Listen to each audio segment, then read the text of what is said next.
Hello, I would like to welcome you to another HBCU college tour.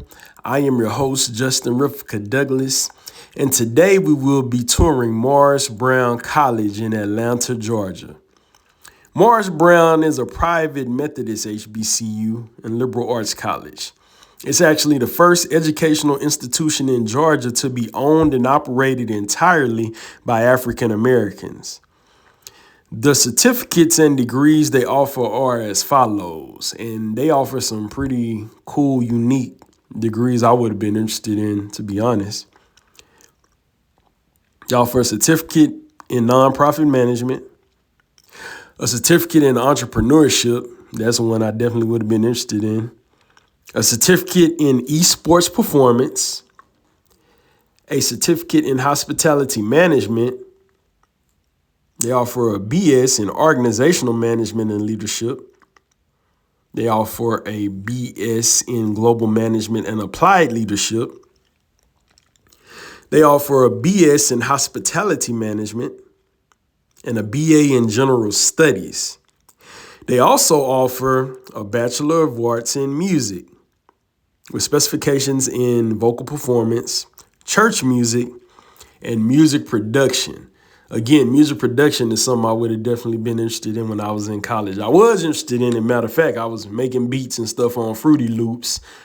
And I almost transferred to another college to study music production in Texas. But my parents discouraged me from doing that. They didn't let me switch colleges, which I'm kind of happy that they didn't, because I would have ended up going to a PWI instead of graduating from a HBCU. So I'm glad I stayed.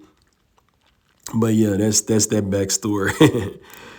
They also offer a Bachelor's of Science in Psychology. Morris Brown has a lot of notable alumni, which includes the comedian Samore, Hosea Williams, the civil rights activist and leader. You also have actor Thomas Jefferson Byrd. You may remember him from Spike Lee films such as Girl 6, Get on the Bus, Set It Off. I'm not sure if Set It Off is his. He Got Game, I believe, is Spike Lee's, and he was in Ray. And he was nominated for a Tony Award for his performance in Ma Rainey's Black Bottom. That's actually the play for the movie that Chadwick Boseman was in. If y'all have seen it, I believe it's on Netflix. He wasn't in the movie, but he was in the play. He was in TV shows such as Living Single, Law and Order, In the Heat of the Night, and She's Gotta Have It. Then you have someone I'm very proud to see, and I learned something new. Football player and legendary HBCU college coach Billy Nix. He actually coached at my alma mater for a long time when they was called the Black Notre Dame. Back then, African Americans could only go to HBCUs. So he coached at several HBCUs in the South from 1930 to 1965.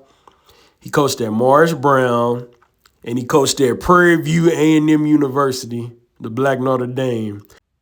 His teams were declared the Black Football National Champion 6 times. And he had several conference championships with the SWAC and the SEAC, I believe, as well. John A. Langford, who was an architect, is another one of the Notre alumni. He was the first Black professionally licensed architect in Virginia in 1922 and in D.C. in 1924. He's regarded as the dean of Black architecture.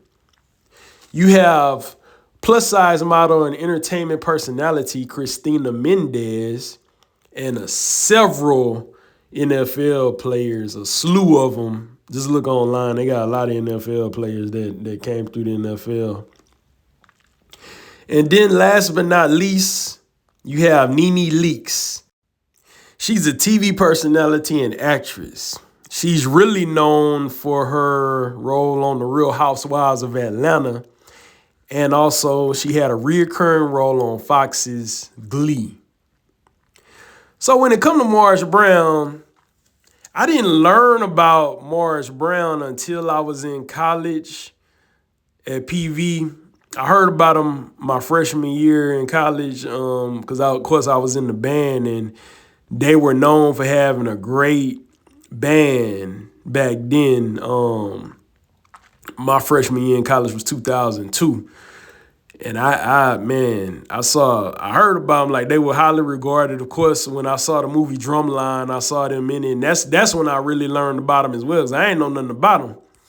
So really, what I realized about them is that going back looking at videos and history and stuff like that, people be thinking that FAMU and like programs like Southern and Jackson State were like the number one band programs and stuff like that. But back then, it looked like Morris Brown was waxing everybody. I saw a battle with them in Southern back in the day when they had a big band. When they waxed Southern, I saw a battle with them. They was just as big as FAMU. You know what I'm saying? And really, I missed it. I think they need to try to bring their band back.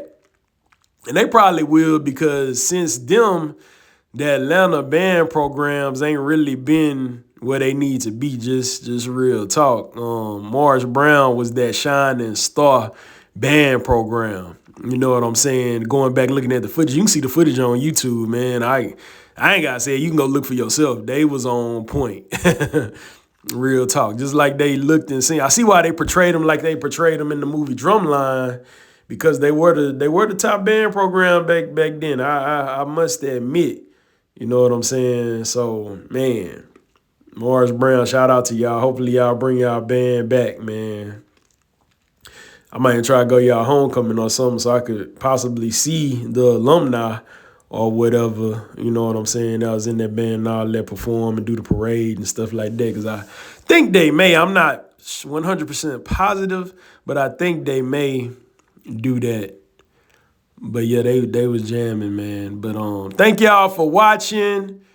Please check out some of the other videos. Y'all know my thing is trying to expose as many HBCUs as I can to potential college students all over the United States, so they can see them if they can't travel to them and check them out. And hopefully they'll end up going.